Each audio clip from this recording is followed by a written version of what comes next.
Alrighty, this little segment is being savored to discuss the alternator and the power steering.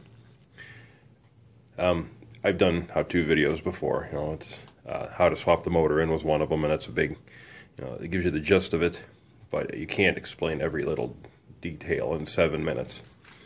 Alright, alternator is out of I believe this one was actually out of either a Blazer or a Cavalier. I don't recall, but you use the main power wire. Obviously, like in every other alternator situation, it goes directly to the battery, and then the plug here only has a single lead, one lead. That's different from some of the other alternators that have several other leads. I don't know if they go to like different accessories or regulators, or I have no idea. But this one's only a single wire. If you notice, this is the original gray wire, or I'm sorry, brown wire. Duh, I can't tell colors. This one went to the original GM 60 amp alternator that plugs into the the white plug in the older Delco alternators. This is it. I've had it set up like this since I've driven the car. With the engine swap. It's been 2.5 years already since I did a swap. I can't believe this. Time certainly does fly. But that's all I use is just this. This goes to the dash, and then your main 12-volt source. No problems there. It's a 105 amp Delco unit, or I'm sorry, Delphi. Yeah, Delphi. Get the names mixed up. Works perfect. Actually, it's got 45 more amps than a factory alternator did. All right. Power steering pump is a stock truck Saginaw unit, and I have this thing set up so I can get my finger in between the gearbox and the pump. A lot of people have issues with that, depending on the motor mount you use. The stock Saginaw pump. Lines, simple.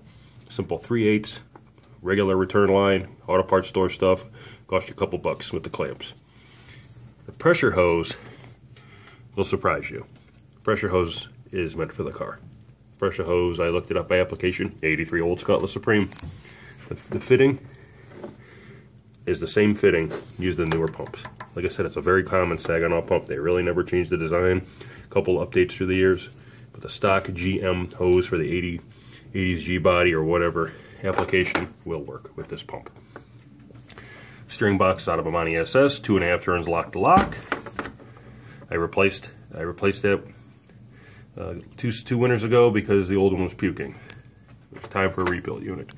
The steering shaft is the venerable Jeep Grand Cherokee steering shaft. This one's a little grody, but it's not about looks, it's about function.